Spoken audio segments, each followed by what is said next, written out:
Robin from Rainbow Gardens, and we are here today with Laura Jarvis at the Butterfly Landing. So we're so excited to check back in. It's been about a year to see how her habitat is coming along. Hi, Laura. How you doing? Hi, Robin. Hi, everybody. This is exciting. Yes, Look it at is. the gardens. Wow, this is amazing. Is this beautiful or what? Absolutely gorgeous. So what I'm really amazed about after we did all of this is how little care, once we got the initial stuff in and rooted, and we watered a little extra last year, but this year it's been on its own. That's and awesome. Of course we've had a little bit of mist and stuff, not a lot of rain though, guys, but plenty to bring all of these native plants into bloom. So this has been so exciting, and I'm so sad we didn't have a sunny day so you could see all of the butterflies. Right. It has been totally amazing. It's like you're parting the butterflies trying to get through here. Yes, it's amazing. I believe it. So Laura, show us some of your favorites that you have planted this past year.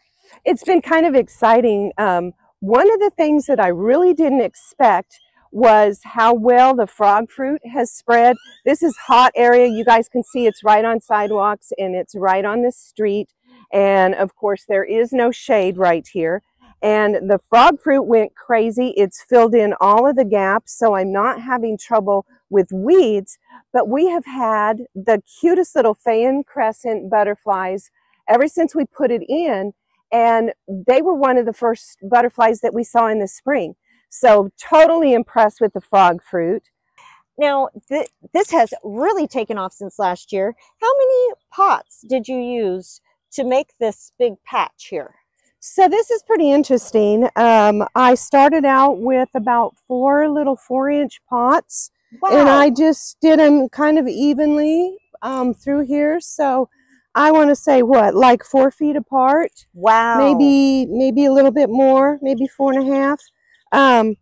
And they took off. Yes. And believe it or not, the heat and drought of last season made them beautiful.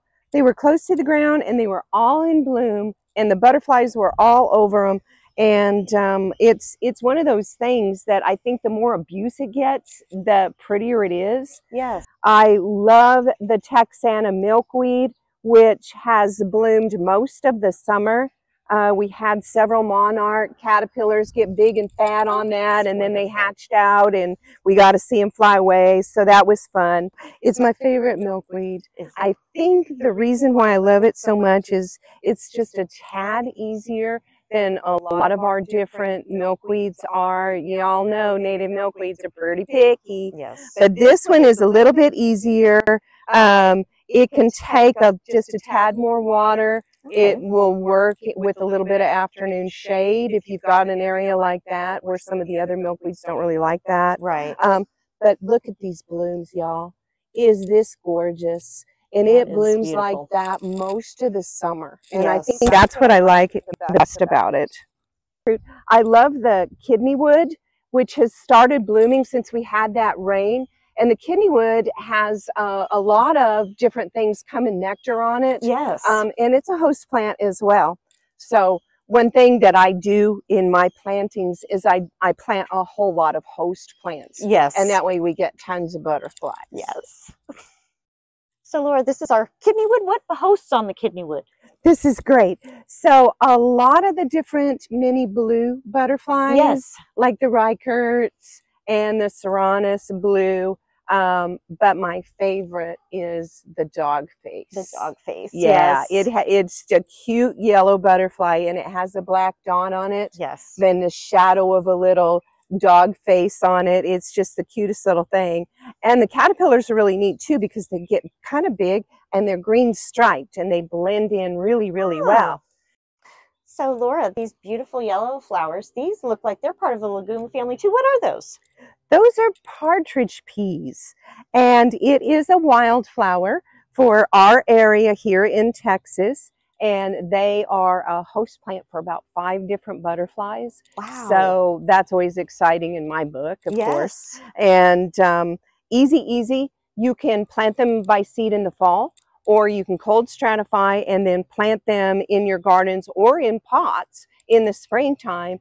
I do pots because I can put them in exactly where I want them. Absolutely. So great. Get some this fall if you don't have them. So Laura, beautiful salvia. Which one is this? I know it can get confusing. It sure can. This is Mystic Spires salvia. Okay. And the reason I picked this over maybe a Henry Dewberg is because I actually have seen more pollinator action on it than some of the other varieties. Yes. And when I put my pollinator garden together, I wanted the most bees, the most pollinators, Absolutely. the most activity I could get. Yes. So this is the one I chose. So I am very familiar with this. This is Greg's Blue Mist. And I see we've got some butterflies on there and looks very, very happy. Tell us about this. Blue Mist is one of those really interesting plants that you can do mass plantings with not a whole lot of plants, and it runs underground and spreads. Okay. So this was a hot, dry area right next to our neighbor's driveway, and we didn't want to maintain anything. Right. And so what we decided, we talked to the neighbors, of course, yes. and she's like, oh yeah, plant it.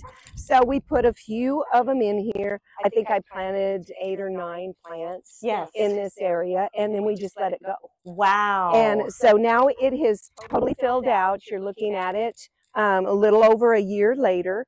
And this spring, I have not given this area any additional moisture at all. And it's been the highlight of the garden as far as butterfly activity.